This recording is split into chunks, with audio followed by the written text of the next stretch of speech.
Thailand. This video series is about a 2,600 kilometer journey on tiny motorcycles. It's you on video. Hello everyone. As a group, we started in Kuala Lumpur and bought our own bikes, prepping them for the journey ahead. Join us as we spend nearly 2 weeks in the saddle. First, riding out for the Malaysian Highlands, where we took on the nation's highest road. Yeah, oh, there's a ute coming, be careful. Before heading over the border into southern Thailand.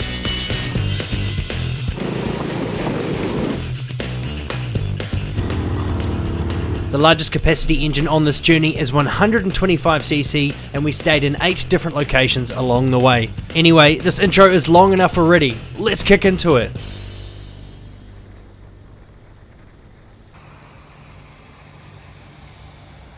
Well, that's us getting ready to go. We'll be leaving in a short time. It's almost 6 a.m. So we're going to have an early morning, hit the road. Waikiat, our Malaysian friend, is going to turn up soon. Chris's bike's ready, mine's ready. Everyone's bike's ready. We're just packing them up and checking out of this awesome little townhouse. And we've also woken up the dog next door. Whoops. Day 5 in Malaysia, and the trip was finally beginning. To quickly recap, we all bought bikes on Saturday, changed ownership and picked them up on Monday. We took them for a test ride yesterday, which was Tuesday, and today, Wednesday, we were heading off, leaving the capital for the Cameron Highlands.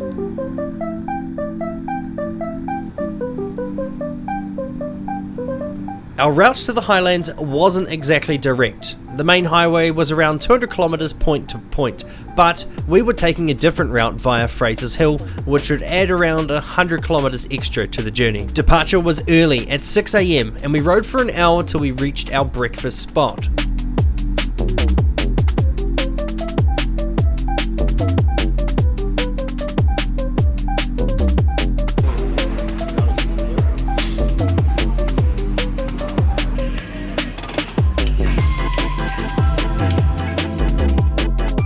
Humans fueled, we were ready to head towards Fraser's Hill.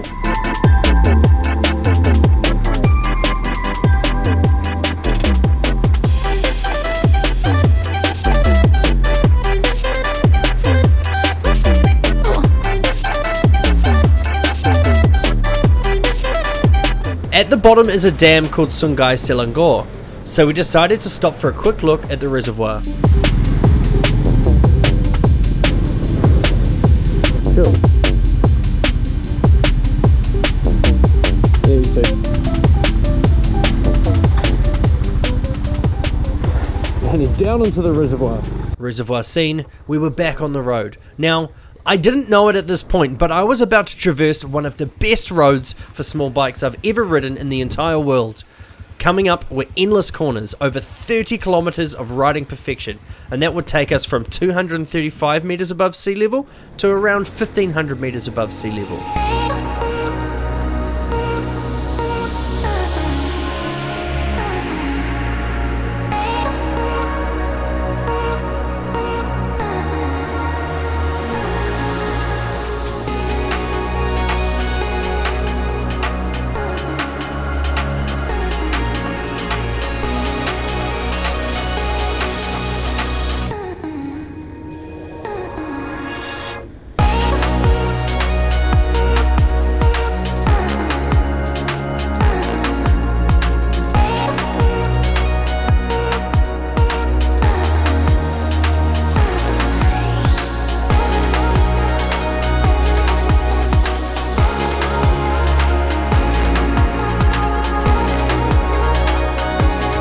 Turning off the main road, we made the final crawl up to Fraser's Hill itself, which is a small village area named after a Scotsman. It's got a pretty unique style of architecture for being in the middle of Southeast Asia, and this area was originally mined for tin before being repurposed as a colonial resort in the 1920s, reportedly with the British enjoying the cooler climate of the mountains compared to the capital of Kuala Lumpur.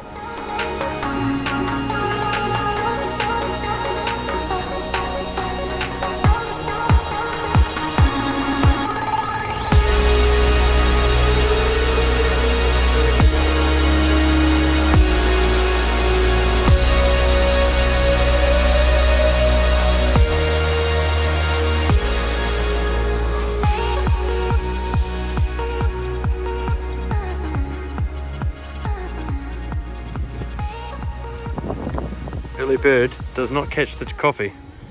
today.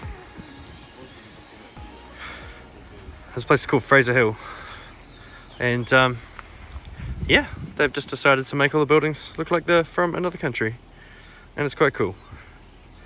And there's the clock tower.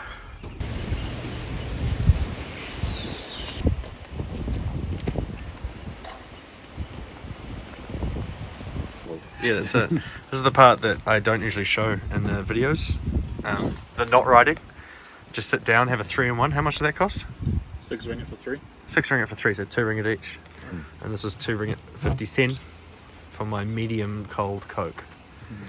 At least it's not warm. And we lost Zach because he's got to do some sightseeing. May or may not come back. Departing here, we rode towards a small town named Raub, eventually passing through before coming across a big backup of traffic.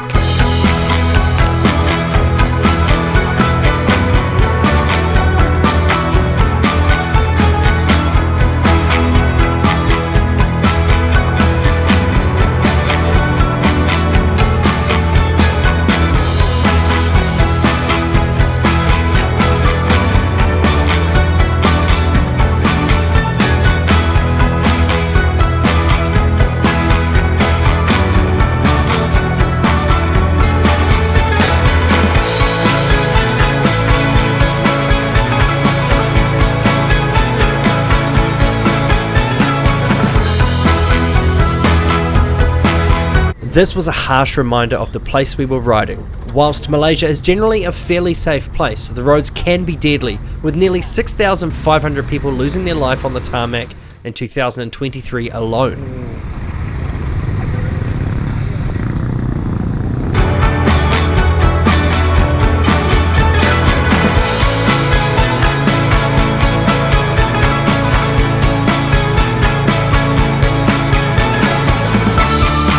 Riding on, we came across another small roadblock, but this one for good reason. This family was celebrating the life of a loved one.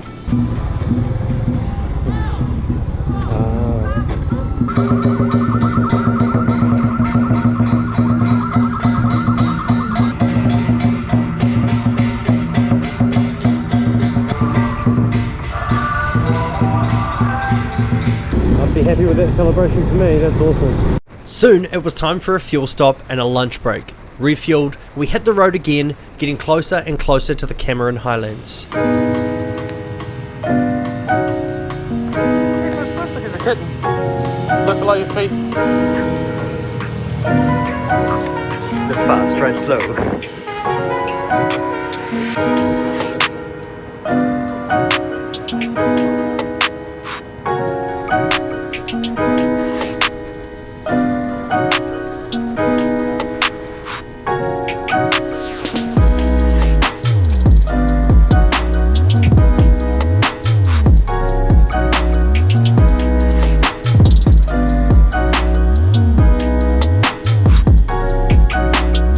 We saw this huge sign attached to the side of a cliff informing us of our arrival into the area.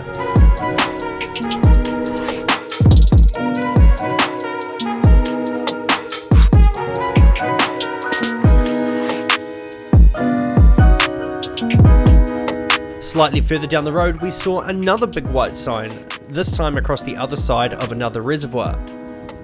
It was around this point I realised that these signs were all over the whole country and served two purposes: informing you of your location, and doubling as a great photo spot to break up the journey. As the road continued, we started to see the hallmarks of Cameron Highlands: endless farming. And due to its climate, the Cameron Highlands are suitable for growing all sorts of fruit and vegetables, but the specialties of this area are tea and strawberries.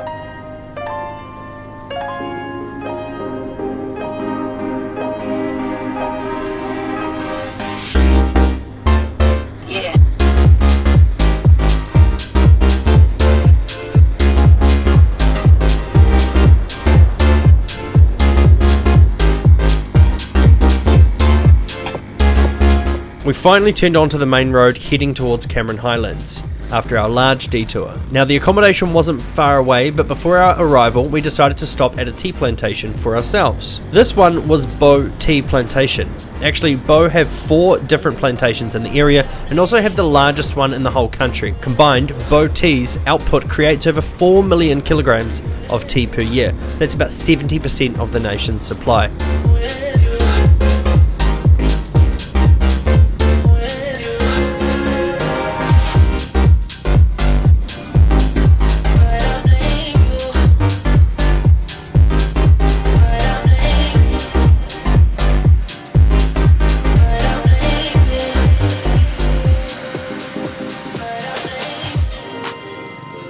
It's not uncommon for the tea plantations to have a cafe or a tea room on site where you can have the rather colonial experience of a slice or a scone and a cup of tea.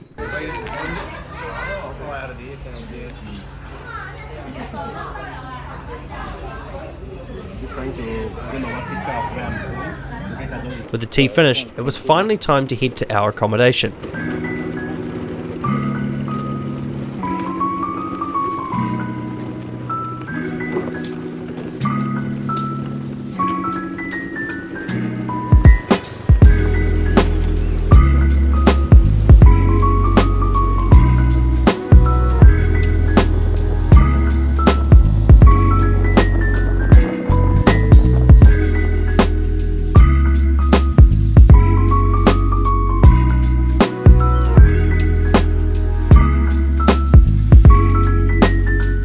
Checking in was one of the best parts of the day. We got to drop off all of our gear and wear some less heavy clothing for our time in the Highlands.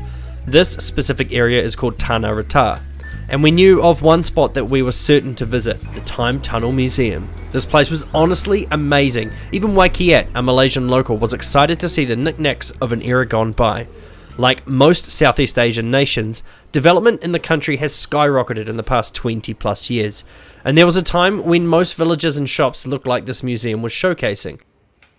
They even had some really interesting articles and items about the turbulent time in Malaysia's history.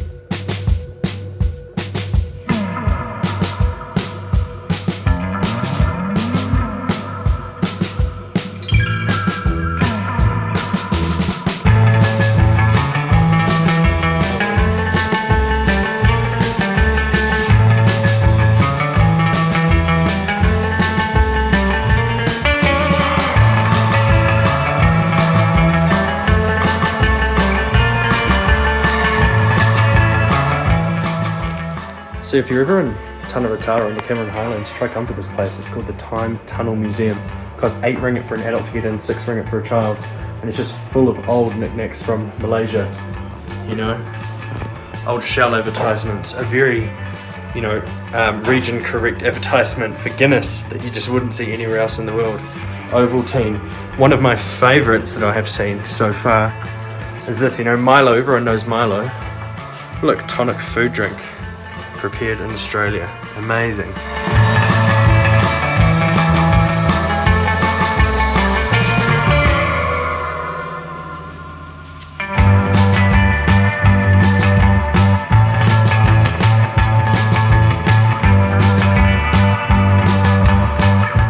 If you're in the area, it's a must visit. And they also had a ton of rabbits for some reason, which you could either buy or feed. And not wanting to deal with a small animal in my knee basket for the rest of the trip, feeding was good enough for today. Do you guys like the green stuff as well? I like the green. Okay. You at the back. There you go. There you go. You in the middle. Oh, and this is one way to showcase the elevation. So this is Waikiat's tomato ketchup fries. And if you buy these in Kuala Lumpur, the packet's way smaller, but because of the altitude, which are up 1,700 meters at the moment, it gets really big. This is big too. And that was like swelling at the top. And when you open your water bottles, oh no, not at the moment, but sometimes they explode. Pretty cool. With that, our first day on the motorcycle adventure was finished. We had completed around 300 kilometers and ridden for over 8 hours. The pace had been awesome and the sights were even better. It was safe to say, along with myself and Waikiat, the others had truly fallen in love with this part of Malaysia. The next day would see us heading back down the mountain and north towards the Thai border. Judging by today's progress, we picked it would be a shorter day and possibly even an early check-in. Huge, and it's really authentic. It tastes exactly the same as here. Traffic's a bit better, eh? We stayed in the Cameron Highlands last night and had a fairly easy 8 AM start. First order of the day was riding a few minutes down the road, taking a left turn and making a beeline for the highest paved road in the country, which reaches over 2,000 metres above sea level. I didn't know exactly what we would see up here, but I just found a couple of pinned locations named Great View and Best View on the map, so off we went. Oh my gosh, look at that. Keep in mind, this is not a one-way road. Traffic flows in both directions, and it can make for some interesting moments during the peak hours. Luckily, we were up here early. So yeah, we turn left. Some of us had to drop to first gear for the steeper inclines. This was serious business. Oh, left, sorry, I didn't realise.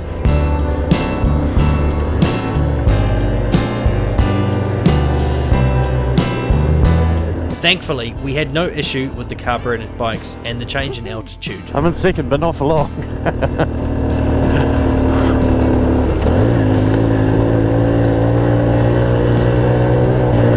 My carb is proving itself right now. I can see why this is a good viewpoint. Look, there they are. That's one of them. Oh, there's a ute coming, be careful. Yeah, I think the other one's possibly a bit better, but this is still pretty fucking good. And I think there's another one just up there too. Let's go to the top. I'll tell you when to stop.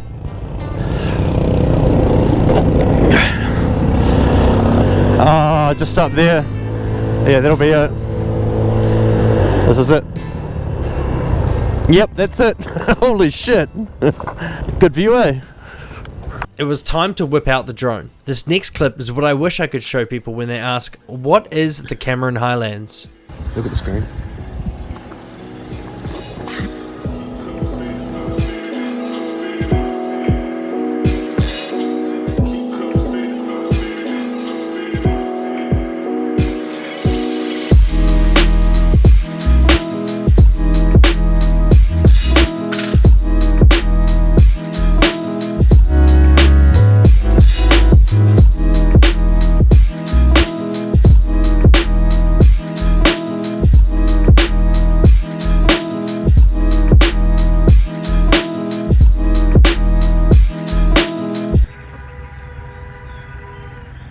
Oh, by the way, Land Rovers. Cameron Highlands possibly has the largest concentration of them in the world. They're used to ferry both people and things up and down these mountainous roads.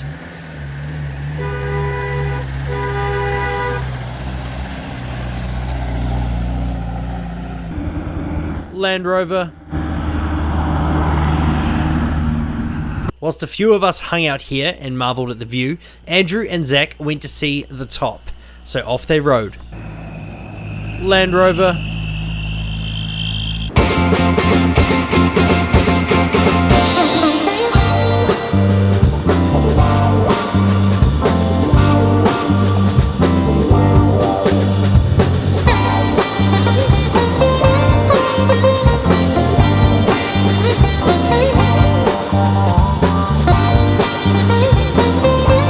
They reach this spot outside the entrance to the famous Mossy Forest, which is over 2,030 metres above sea level.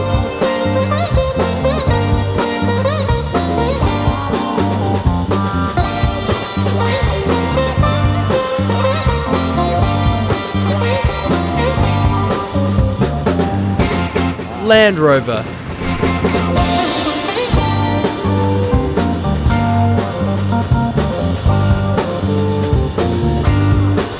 With the breathtaking sights happily seen, it was time to make our way back down the mountain and start heading north towards Thailand.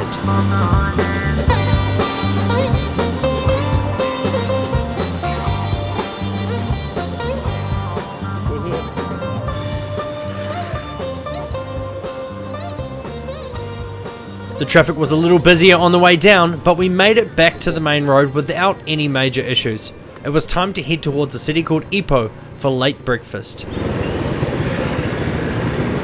Down we went.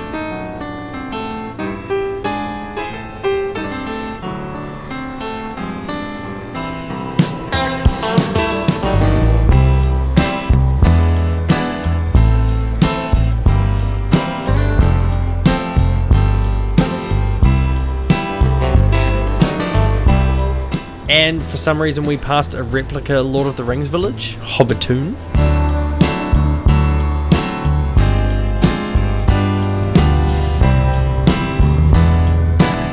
Almost 2 hours later we made it to the city Ipoh, ready for what would be our last meal in Malaysia for a while.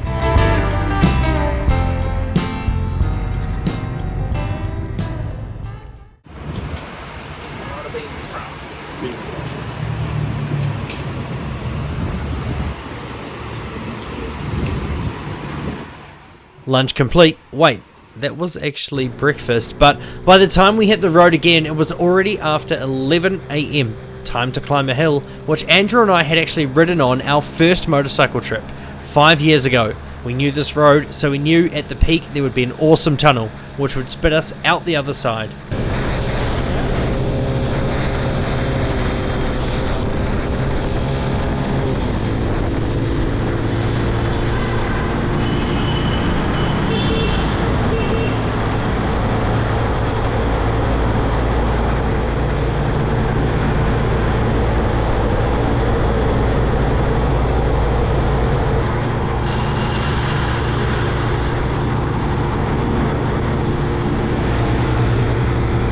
Onto another highway, the long haul continued, all going seemingly well as we rode nearly wide open throttle.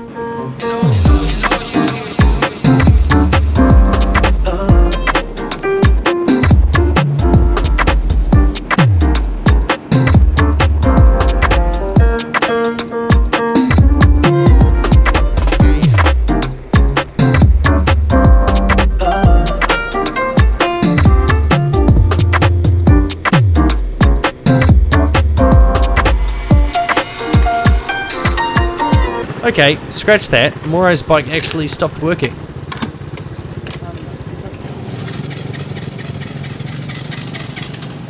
Hear that fast-paced cranking? Andrew and I immediately assumed the worst, pointing our thoughts towards engine failure. Yeah, spark, so fuel. Either way, we weren't fixing it here. This was Malaysia, of course, so there was a motorcycle mechanic 5 minutes away. It was time to push Moray to the shop. On the way, this local guy tried to give us a hand, but we had to keep pushing. We've tried. We're going to go to shop.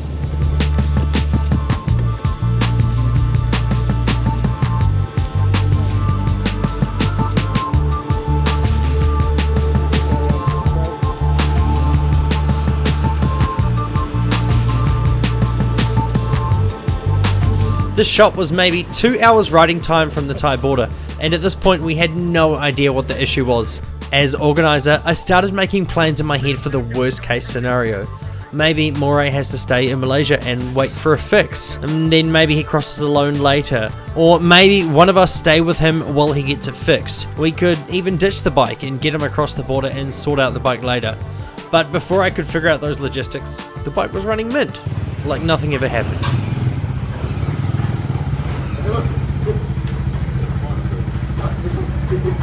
It turns out the injector on Moray's bike had been slightly blocked, likely from running the fuel tank too dry. From now on, we'd try fill up a bit earlier and not let the tanks run so dry. Chris also decided that this was a good place to get an oil change.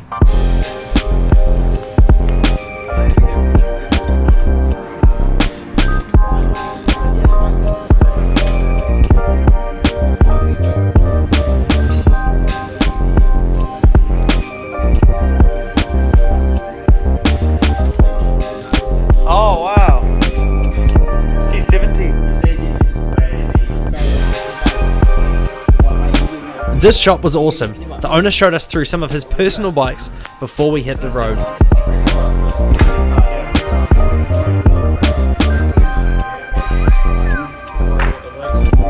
This is is my favourite model in Malaysia. That's the meth injection. It is. It's Yeah. so rare.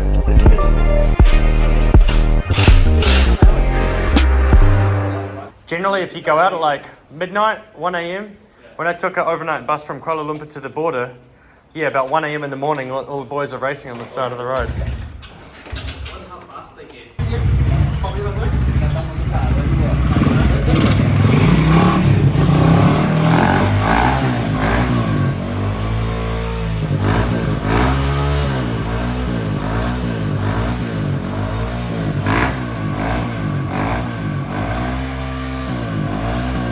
Can't see it, but look.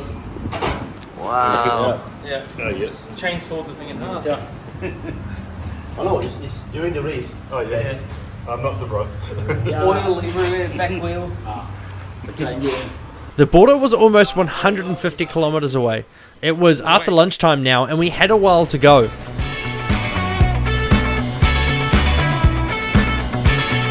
We crossed a bridge with a stunning view.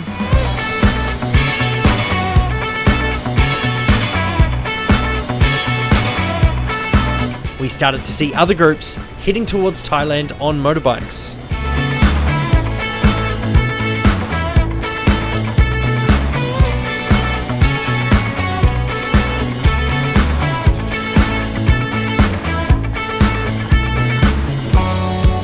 And we kept riding and riding and riding, eventually finding a quiet insurance shop close to the border.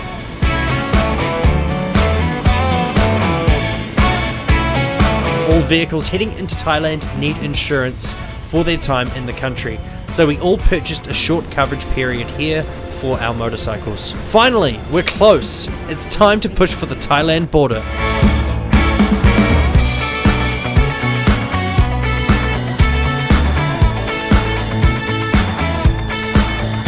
As you'd expect, we didn't really film the border crossing in depth. This was the Betong crossing, and this would take us into Thailand's most southern point.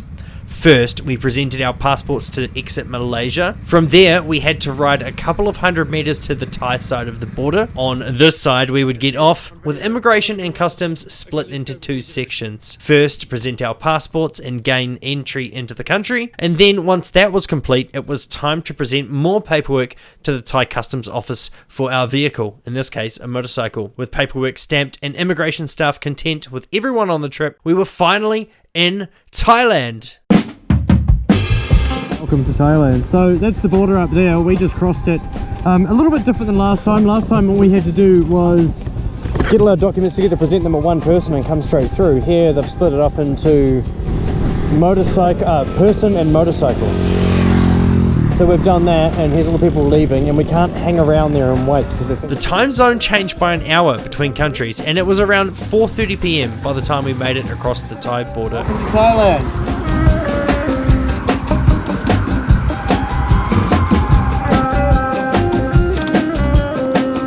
First stop, SIM card. Second stop, 7-Eleven. Third stop, time to check in. We made it. It was only 2 days of riding, but we'd hit our second country already. We had around 6 to 7 days in Thailand, and we weren't planning on wasting a second of it.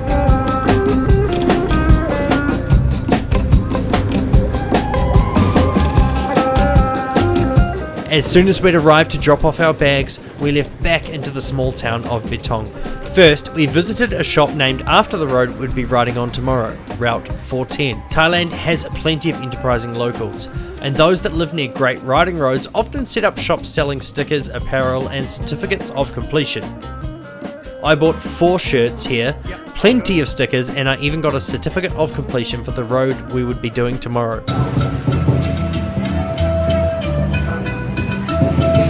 Before long, we rode back to the centre of town and managed to catch a Chinese New Year celebration in the main street.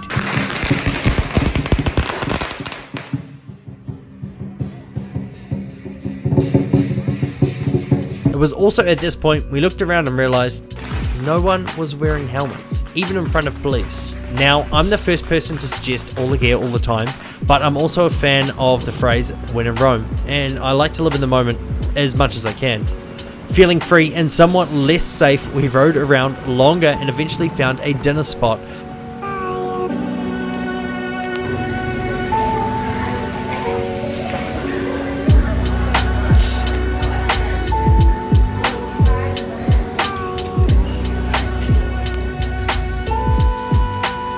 Stomachs full and feeling content, it was time to call it a day. We had a 250-kilometer ride coming up tomorrow. We'd be heading to Songkhla Old Town. It was an awesome, smaller seaside location, and we needed to get some rest before we went on our way.